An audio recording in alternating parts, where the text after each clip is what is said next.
In the misty hills of the Aokigahara province, where ancient secrets whispered through the pines and streams sang melancholic melodies, lay a small village. Nearby, in a lonely cabin perched atop a cliff, lived Kanjiro, an old samurai who had withdrawn from the world after years of service to the Takeda clan. A figure forgotten by time, his former glory was replaced by a wrinkled face and haunted eyes.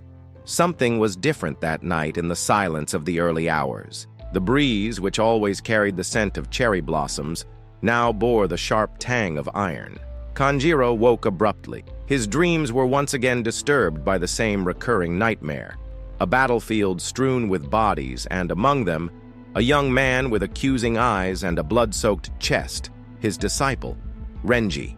Kanjiro rose, sweat dripping down his forehead. His katana, now more a symbol of guilt than honor, rested on a stand near the window. He knew something was wrong. Outside, the sound of footsteps on the frosty grass broke the stillness of the night. When he looked out the window, he saw a pale and indistinct figure among the trees. A voice, dark and icy, echoed on the wind. "Kanjiro, it is time to repay your debt." Kanjiro had once been a renowned samurai, loyal to the code of Bushido, but hardened by ambition. In his youth, he had taken in Renji, an orphan skilled with the sword, as his disciple. Renji saw Kanjiro as a father, but the old samurai never returned the affection. To him, the boy was merely a tool for achieving his own goals. Renji was a prodigy, but his compassion and loyalty made him vulnerable. During a decisive battle years ago, Kanjiro, seeing an opportunity to elevate his status with the clan lord, abandoned Renji to die, securing his own survival. Renji fell into the hands of the enemy, betrayed by the man he trusted most. No one knew what became of the boy, but Kanjiro's guilt haunted him ever since, eating away at him slowly. Now, in his old age, Kanjiro was consumed by regret.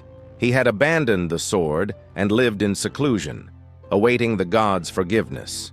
But the appearance of that dark spirit brought him back to the moment of his greatest shame. Was the spirit truly Renji, or a reflection of his own tormented conscience? Either way, Kanjiro knew he had to confront the past he had long feared. The morning after the spectral encounter, Kanjiro found a message etched on his door. "At dusk, in the field where you betrayed me." He immediately knew the place, the Nagakawa Valley where his dishonor began. Kanjiro took up his katana, its edges dulled by time. It was a weapon he had sworn never to wield again, but he understood that the confrontation was inevitable. He set out at noon, walking slowly along trails he knew well, but that now seemed different, as if the world itself was watching his every step. When he reached the valley, the place seemed frozen in time. The trees were twisted, as if in agony, and the air felt heavy, almost suffocating. In the center of the field stood a figure, a pale young man wearing the armor Renji had worn on the day of his death.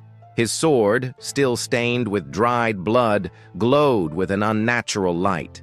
"Kanjiro," the spirit said, his voice echoing like distant thunder, "you took everything from me. Now come and pay for what you did." Kanjiro took a deep breath. "Renji, I know I was a coward, but if fighting is the only way to earn your forgiveness, then so be it." The battle began, but not as Kanjiro expected. Every strike he delivered saw Renji vanish, like mist scattered by the wind, only to reappear behind him. Each attack from the spirit was relentless, and Kanjiro, weary and frail, struggled to keep up.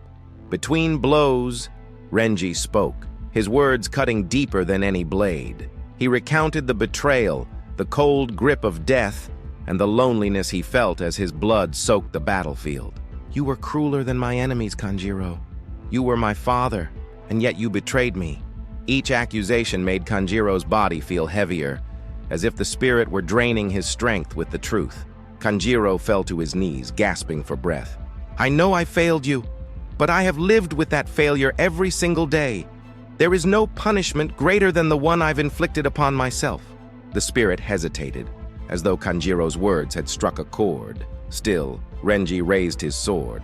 "If you truly regret it, prove it to me in battle." Kanjiro, summoning his last ounce of strength, stood, but he did not brandish his katana. Instead, he drove it into the ground, kneeling.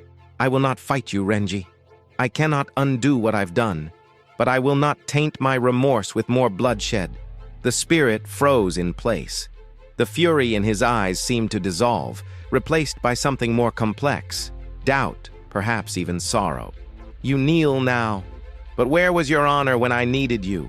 Kanjiro, tears streaming down his face, replied, My honor died with you that day, Renji. I've spent my life searching for a way to atone, but I've come to realize that nothing can bring you back.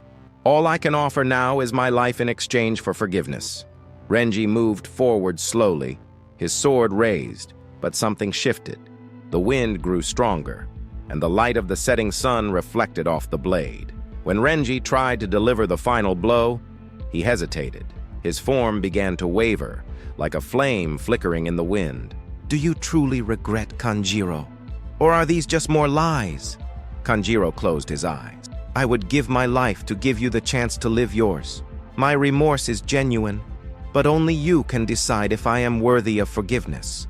Renji's spirit lowered the sword. His expression softened as he stepped back, beginning to fade. Regret cannot bring back the dead, Kanjiro, but perhaps it can free the living. With those words, the spirit disappeared, and the valley fell silent once more. Kanjiro, exhausted, collapsed to the ground, feeling the weight of years of guilt finally lift. He looked up at the sky, where the stars were beginning to appear, and whispered, Thank you, Renji. I hope you find peace, just as you've given me the chance to find mine. Kanjiro returned to his cabin, older and frailer than before, but with a newfound serenity in his heart.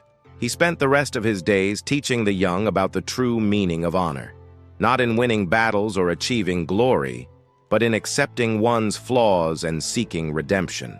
And it is said that on quiet nights, the spirit of a young warrior could be seen watching over the cabin, ensuring that Kanjiro never forgot the lesson he had learned. Did you enjoy the story? Leave a comment sharing the lesson you learned. Subscribe to the channel for more stories like this. They will surprise you. See you next time.